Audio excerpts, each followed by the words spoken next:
Hello there, good evening, people of, let's get this on 12,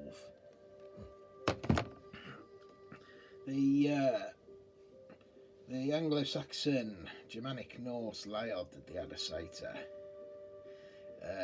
folks of fain to fancy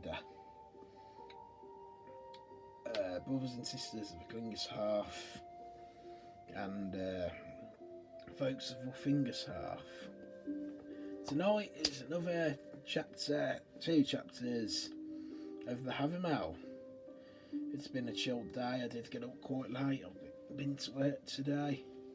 All house chores are done, and I didn't come on yesterday for the simple fact of I've got to be clearly honest. Well, I was talking to my friends on, my modern technology allows me to communicate with them, and I've been worrying a lot over all the conflict, all this bad energy in Slavia, all this war. It's just been worrying me, but I'm trying to train myself now not to worry about whatever the outcome is, and just enjoy my life, take every day as it comes, take it as a blessing. So yeah, it's all good. There's good times ahead. Hallows Eve, celebrations. There's this Saturday, there is Winterfylleth Blot with a Klingers Half. There is also Yule coming up as Bonfire Night, which is a bit of a more later tradition here in Angleland, for an event that happened many centuries later after our forebears. There's a lot of good times in winter to look forward to. My brother's birthday, my uncle's birthday, my girlfriend's birthday, a lot of birthdays this time of year.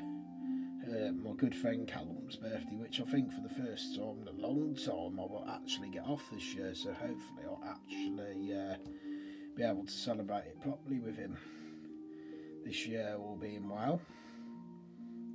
So yeah, I hope you all enjoyed the Kin Elf Winterfylleth Blot, the Winterfylleth Elf Kin Blot.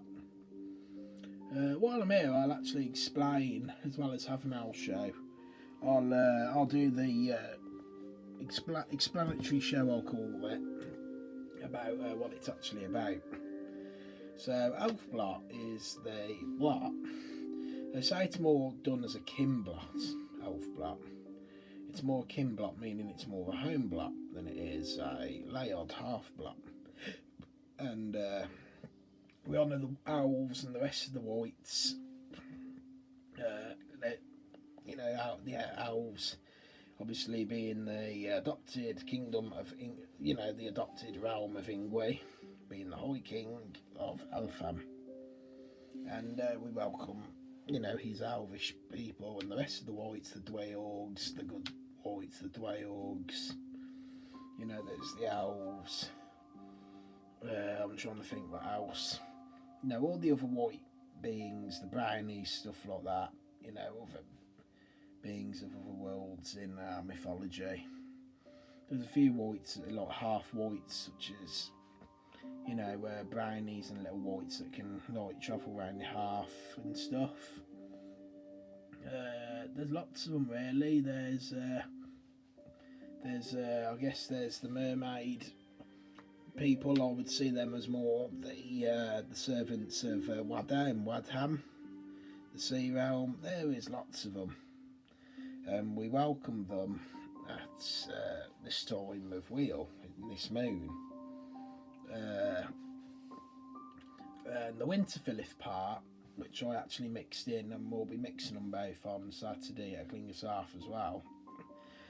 We welcome, we're on a sun now. She starts a slow descent towards the winter solstice, towards Mordinit. We celebrate the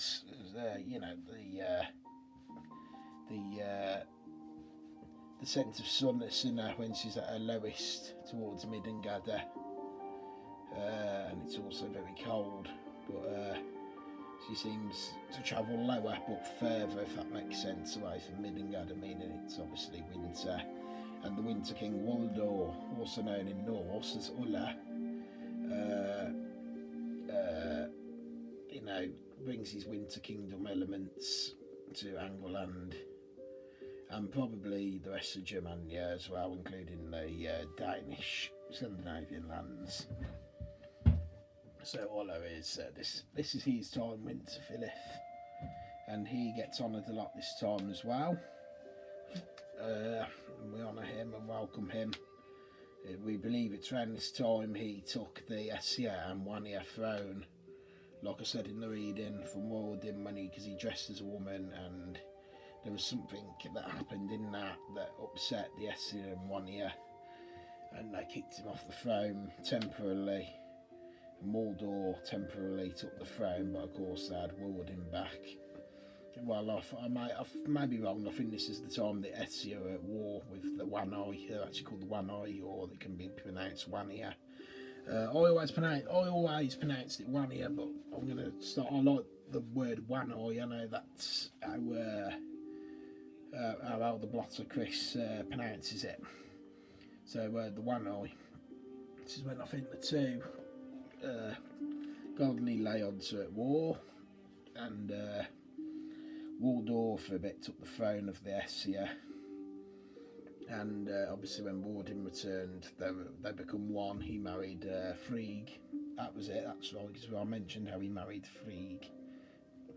They were probably known as Odd and Frail when they were younger.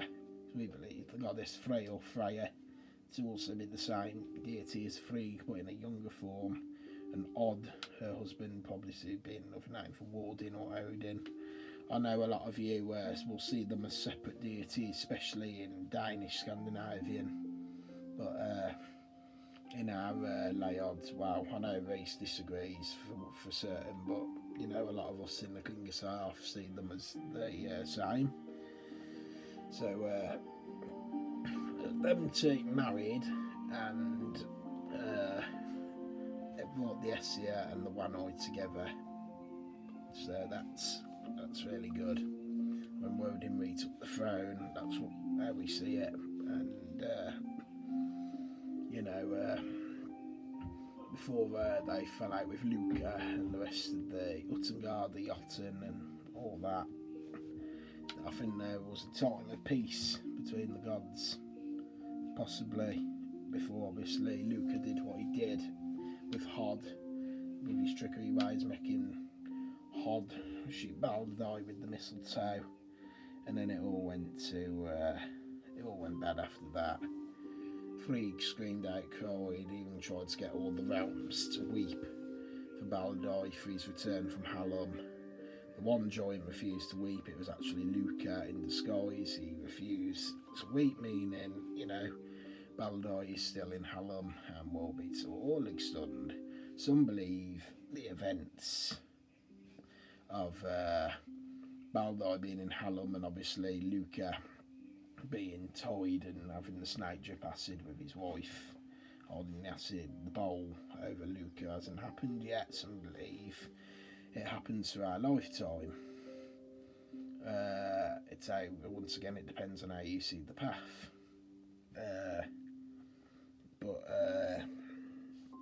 Well, I believe it's actually Luca's actually tied up now, and the reason I say this is because I actually read on a source. Well, it makes sense that I read in a source in our mythology that actually when there's earthquakes in Midgard, it's actually Luca It's Luca, the trickster, trembling in pain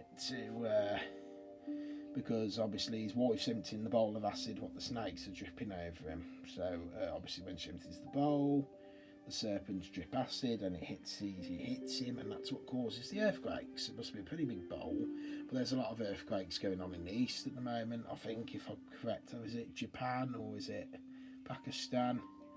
I think she's currently emptying the bowl because I know them areas are having a rough time with earthquakes and stuff at the moment. So she's obviously emptying the bowl again. So yeah. Not good in that situation, but anyway, but yeah, and then obviously before that there was the Battle of Wits between Luca and Funnel in Wadham. We call Wadham, the Sea Realm, also known as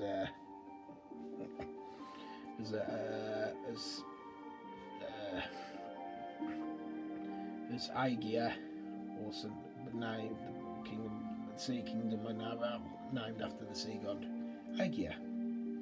So yeah, it's named after Wada, but we call it Wadham. Like we have Ham, meaning it's another name for sort of place or fortress in Old English. We got Hallam, Wadham, Altham. It's that pronunciation. Like we have Birmingham, and we've got what else? Nottingham. You know, it's that Ham in the name.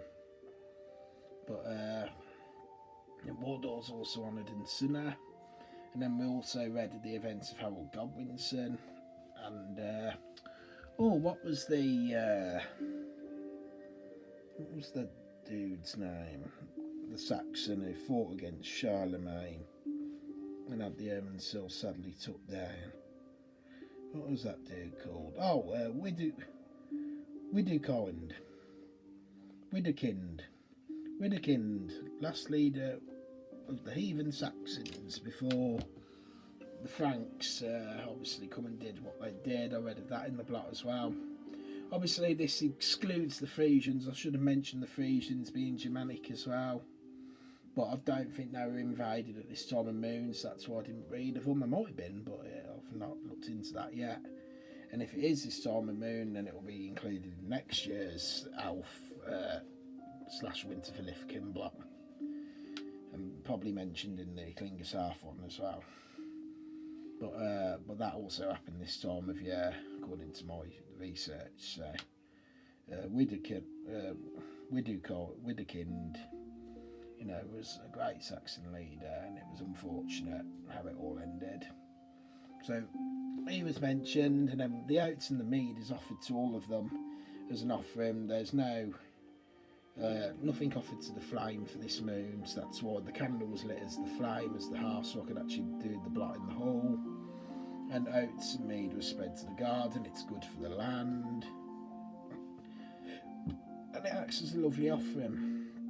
They were spread in the hall, give with mead as an offering in the cauldron, and it indicates to the whites, you know, and to the rest of the elves and Ingwe, Mordor and Sunna.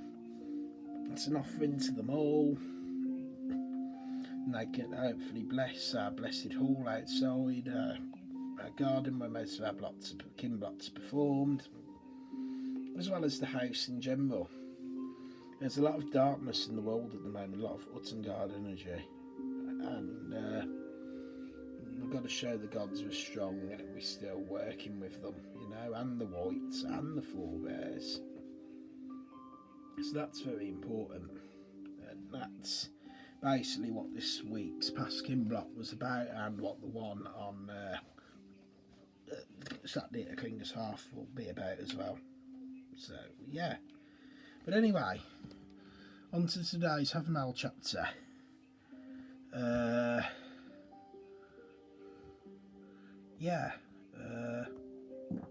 Excuse me, 91 and 92.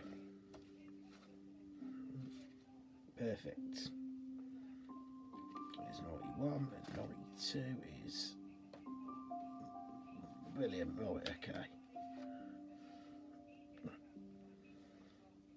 Here we go. So as all of you know that watch this, I read from Bray to Thorpe to Bellows. Bray does the most ancient translation in modern English.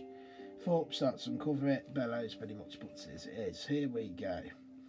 Chapter 91 of the Havermal. Now plainly I speak, since both I have seen. Unfaithful is man to maid.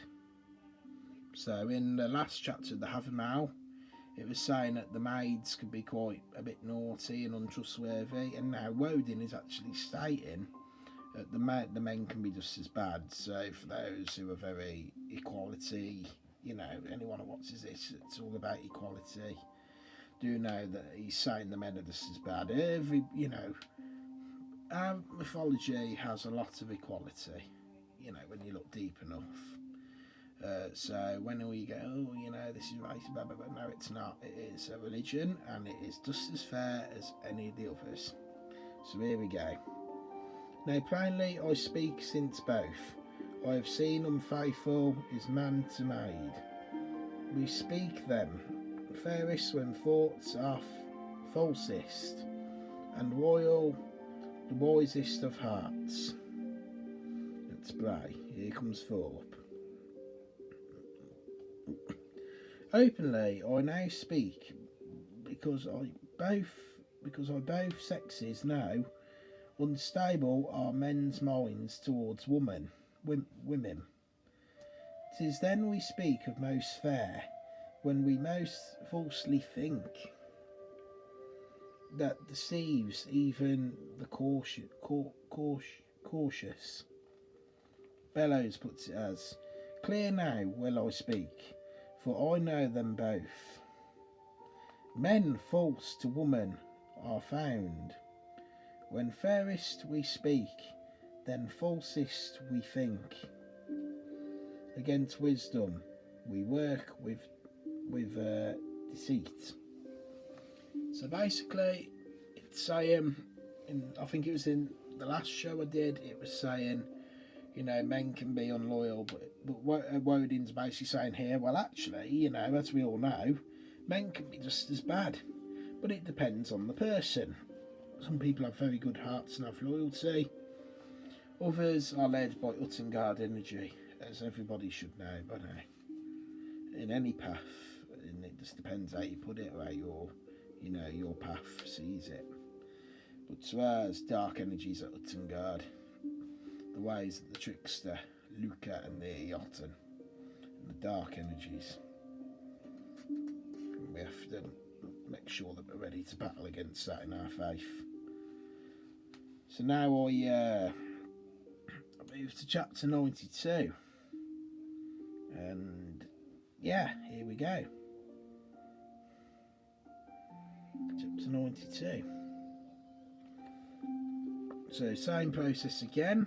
Bray, Thorpe, Bellows, and we'll uncover and discover it. So here we go. Let him speak soft words and offer wealth, who longs for a woman's love. I don't like this word, but it's what it says. Praise the shape of the shining maid. He wins who those doth woo. For says it as, fair shall speak, and money offer. Who would obtain the woman's love? Praise the form of a fair damsel. He gets who courts her. Bellows puts it as, soft words shall he speak, and wealth shall he offer.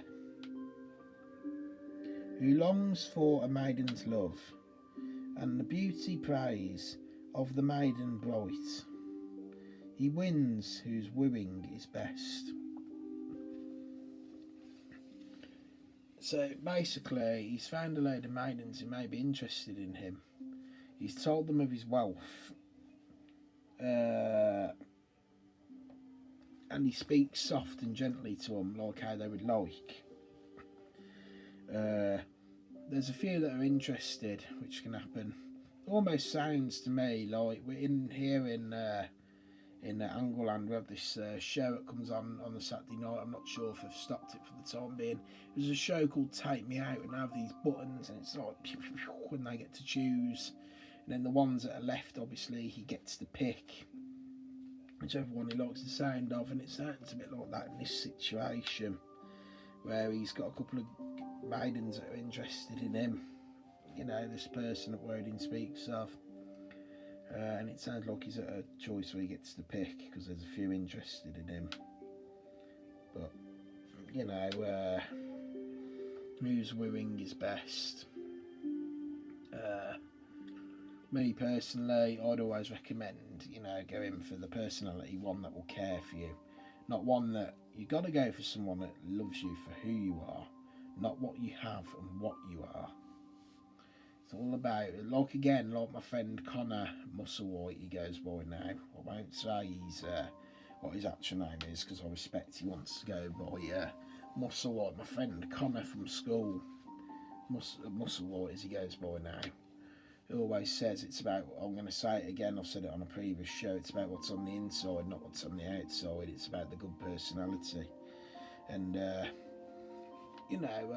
lot of people my age don't usually come out with wise words, but them are words that I'll always stand by when it comes to, anybody wanting a relationship. You've got to go by, the good personality and seeing you for who you are and what's inside. So for Connor Musselwhite to say that, if you watch this Connor Musselwhite, I applaud you for that, because them words ring loud, and they should ring loud to everybody with common sense, really. And that's basically, once again, what he's getting at. But some people are very judgmental and want certain elements in their relationships. So Woden's trying to get that across as well. You're gonna get it in life. Everybody's different, and it's what makes us unique. That was said by a lady I used to work with me in school. What's her name? Sue English, nice lady, good lady, also very wise with some of her words. And I've always gone by them words as well. Everybody's different. It's what makes us unique. If we're all the same, the world would be boring. It'd probably be even more messed up than what it is now. The world would just be, there'd be no point of existence if everybody was the same. And Woden, I think, knows that deep down. And there you go. First chapter 91 and 92 of the Havermal. Another show done. The blot has been explained. And there we go. That is it for tonight's show. So I hope you've all enjoyed that, and I thank you for watching, whoever watches back. Now there's a few things left to say. Maybe have the honour to be, the wisdom to know, and the knowledge to care. As our forebears did, so shall we. Wassail how, drink ale, and have a lovely rest of your week as we head into Funner's Day. I will be on tomorrow because my partner is still not feeling very well, so she's not going to be stopping this week. So I'm planning to come on again tomorrow Sunstead at some point, like I have tonight, and I'll most likely be on Free Day as well. And once again, there'll be 3 shows this week, and because of lots, and obviously I've got, I don't go on weekends anyway, but I'll have my friends stopping again, and we've got Blot, and Cynnblót is my long day at work, Cynnblót, so there'll be no show Cynnblót, and well, you guys know how it works now, but I'll be on again tomorrow. That'll probably make up for yesterday for Tuesday, as Katie, my partner, can't stop tomorrow. She's not feeling very well, so yeah. Should be, but if anything changes, and then obviously I just won't come on, but as it stands, there will be another Havermal show tomorrow night. Thank you, everyone. See you later. Oh, and then one more thing. Once these Havermal shows finish, I will find other stuff to do, and it'll just be in the titles. Even if I just show, a certain, show you certain stuff from the whale, show you weapons, what they were used for, stuff like that. Just stuff of interest, really. There may be more little videos done on the phone in the whale, and these will be good, really. But for now, we're sticking with the Havermal shows, and we're going to get through the Havermal. So yeah, thanks, guys. Good night, day, afternoon, dinner, whatever it is where you are. Sunstead, early morning, wherever it is where you are in Middengadder. Enjoy whatever you're doing, or enjoy your rest, or whatever you got to do. Thank you. See you later.